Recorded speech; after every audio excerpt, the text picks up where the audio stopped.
CNN's resident smug MAGA Republican commentator, Scott Jennings, was publicly humiliated on live TV in a heated January 6th debate by former Republican Congressman Adam Kinzinger, and it was glorious, and we have to talk about it. But before we do, if you end up liking this video and you want to support the channel, please be sure to hit the like, subscribe, and alert bells before you go. All right, friends, we have several clips to talk about in this video, and actually, a couple of things to read. Scott Jennings is somebody we've talked about in previous videos. He is a very smug MAGA Republican who used to work for Mitch McConnell, and he also had some things to say in the past about January 6th and Donald Trump that MAGA absolutely would not like. And we're going to talk about that after we play this clip, this exchange. This first clip, neither of them are on screen. You just hear their voices, but then we have another clip in which they are in studio.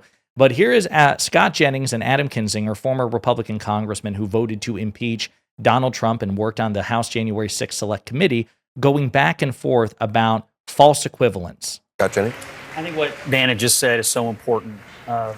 In light of all the rhetoric and things we're going to hear people say today, is that ultimately it was the American people that got to decide ultimately how we feel collectively as a country about January the 6th. And already today, we have heard some people in other venues say extraordinarily unhinged and vile things, comparing January 6th to the Holocaust, to slavery, to World War II. I think we need to arrange our feelings and control ourselves accordingly here and not go off the deep end. It was not a good day. Political violence cannot be condoned, but we can also be measured in how we view it in light of the rest of American and world history. What's happening today is ultimately a good thing because both parties, for the first time in my adult life, are accepting the results of an election. And that is ultimately putting this country on the right tracks. I just think people ought to really take stock of our feelings and not get out over our skis too much today and minimizing other world events and comparing them to January the 6th. Just a quick point. Both parties have always accepted the presidential election until False. 4 years ago. They have not. No, they have not. No, Scott, members of some of the Democratic Party, yes, I agree with that. But saying the party, I've never seen the Speaker or the leader of the Democrats of the House of Representatives object to a presidential election. There is a massive difference, and don't try to put these on the same thing. Look, I agree they shouldn't have done it, but to say it's the same as what happened in January 6th you admit is they insane. objected. I think, though, that this is why we are where we are in this country, is I think we're drawing false parallels to things that are happening in history. Look, in 2000, that was the first election. I was in Ohio, the place, the ground zero people were questioning. It was the first election I ever got to vote in. I was greatly disappointed, and I thought what happened in Florida with hanging chads was wrong. But I didn't storm the Capitol because I was an adult that accepted the results of the election and the will of the people, whether I thought that some things had gone a little awry. That's not what happened on January 6th, and I don't think it's fair to draw the parallels that it was. I also think that showing this is really important. I used to be a former school teacher, and I think that we are in a moment right now in our country where information... So that was primarily the exchange between Scott Jennings, the first voice, and Adam Kinzinger, the second voice. But it's just so funny to see, and Ashley Allison was the third voice there who again kind of put the cap on it, saying, Scott, you're creating a false equivalence, which of course Scott Jennings does because that's what Scott Jennings traffics in. He knows that he and the Republicans can't win the debate when both sides are held to the same standard, so he has to indulge false equivalence. But that was a guy, Adam Kinzinger, who was in Congress, who was a Republican, who did vote for Donald Trump, who wanted Trump and his party to win, who was actually in Congress during the attack itself, saying, no, Scott, this is insane. Democrats in previous elections, some of them objected to presidential victories. I don't think there was ever a formal objection because in order to get a formal objection at the time, you had to get a member of one chamber, the House, and another member of the other chamber, the Senate, to officially co-sign it. Well, not only were there 147 Republican official objections, in the sense that 147 Republicans officially objected to to President Biden's victory in 2021. That was after Trump supporters engaged in violent insurrection, which no Democrat supporters have ever done. It's a staggering exponential difference between the two parties when it comes to these things. And Scott is struggling. Scott knows he will always lose this debate. He's so screwed. It's inevitable. So he has to try to muddy the waters. It's pretty pathetic.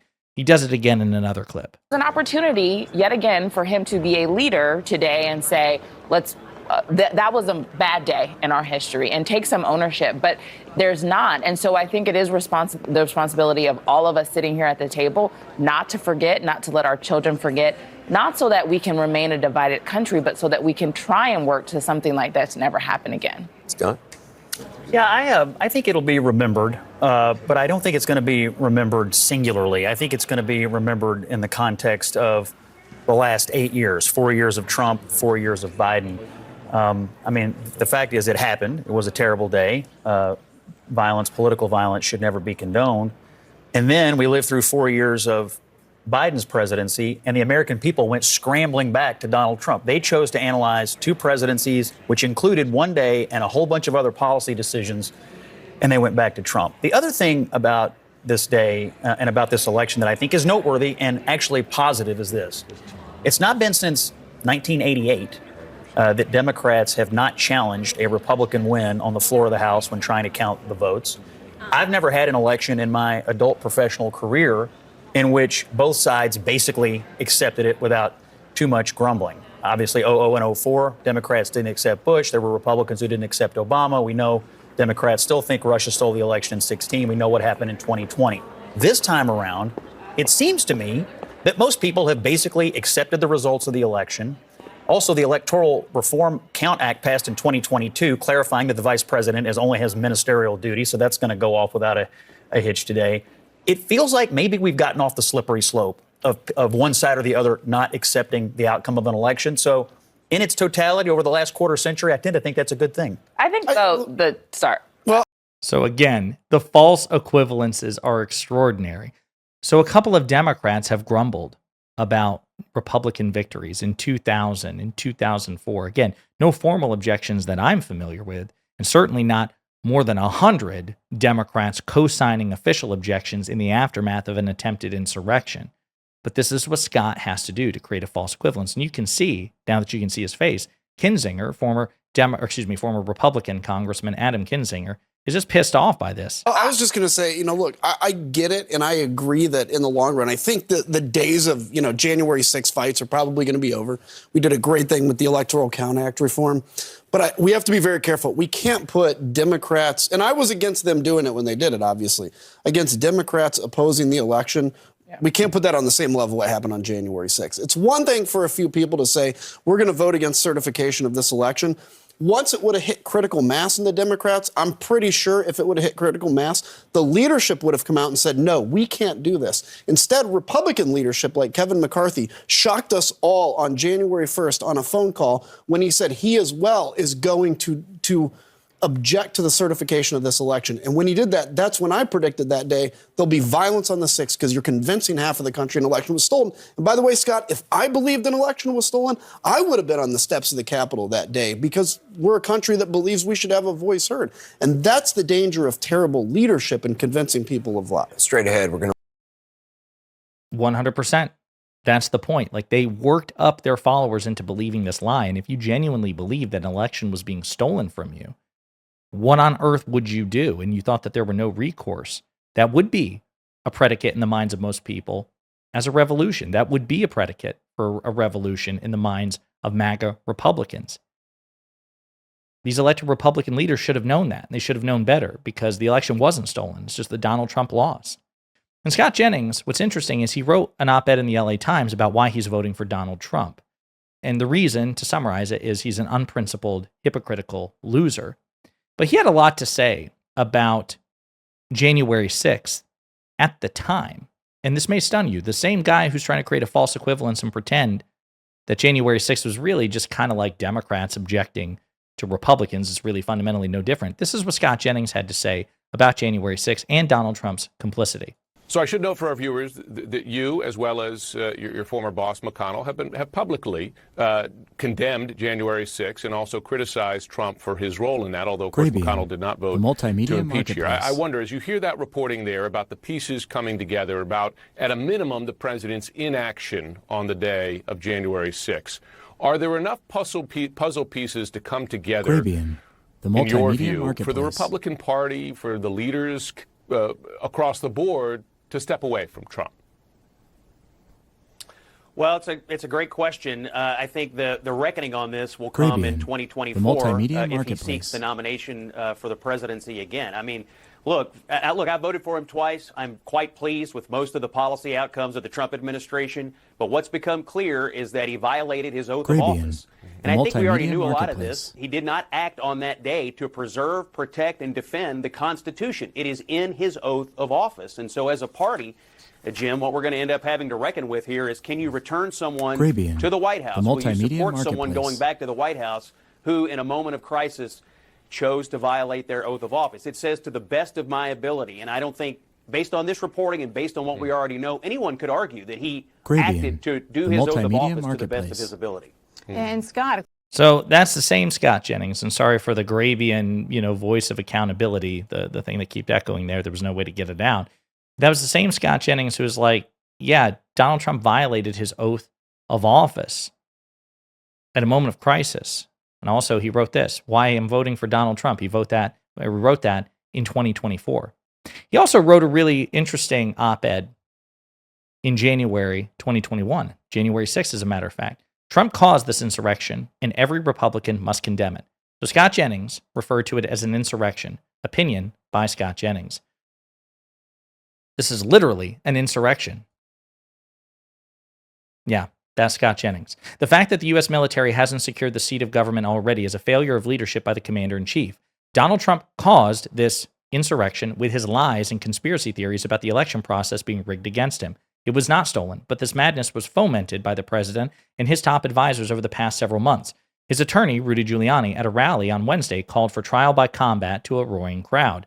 Let me be clear. These rioters are not Republicans. These are not conservatives. These are not patriots bursting into the U.S. Capitol, accosting police officers and destroying public property. These are domestic terrorists, and they ought to be treated like any other terrorist uprising with the full force and fury of the U.S. government. Trump's video calling out these terrorists, which he released on Twitter, was a complete failure of leadership, a half-hearted and wholly inadequate attempt to stop these individuals. Republican Senators Ted Cruz and Josh Hawley and their group of objectors should withdraw their objections to the election results immediately. We are beyond lectures about Rutherford Hayes and Samuel Tilden and the Great White House Compromise. We are now going to decide whether this country is capable of self-government or whether we're going to perpetually devolve into two tribes unwilling to accept the results of the election, the pillar of democratic governance. Republicans supported Trump in the election. It is over. We lost. Now all Republicans have a duty to support the Republic and the Constitution by condemning this terrorism, his words, rallying around the peaceful transfer of power in our constitutional institutions, and demanding all of the actions within the power of the President of the United States to restore order to our capital. To anyone attacking the Capitol, you are no different from any violent Antifa rioter you claim to despise. Today you are them.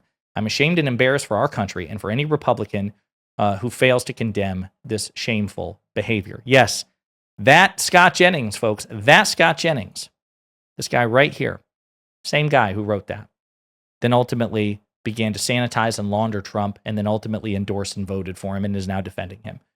Shameless, unprincipled, hypocritical loser who deserves to be mocked, who deserves the scorn and the backlash that he got from former Republican Congressman Adam Kinzinger, for which Scott Jennings had no adequate defense because he will always lose the January 6th debate, and we can quote his own words to beat him.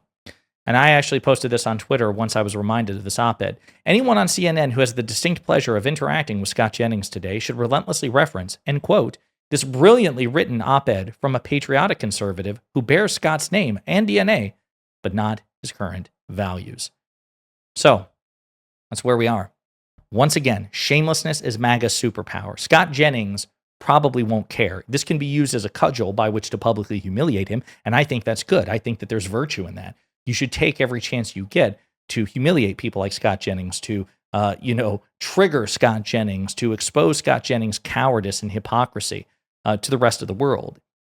But Scott Jennings is doing this because he sees political incentive to sacrifice his principles for the sake of Donald Trump, even on the day that 4 years ago, it's the 4-year anniversary of January 6th, and even then, he can't vociferously condemn it. He doesn't use a fraction of a rounding error of the energy he brought to it 4 years ago with this op-ed and other comments made. Instead, he has to indulge in a false equivalence in order to please his cult leader, Donald Trump, because power is valued far more than principle in the MAGA Republican Party, unlike the Democratic Party. It's just a fact. In the meantime, let me know what you think in the comments.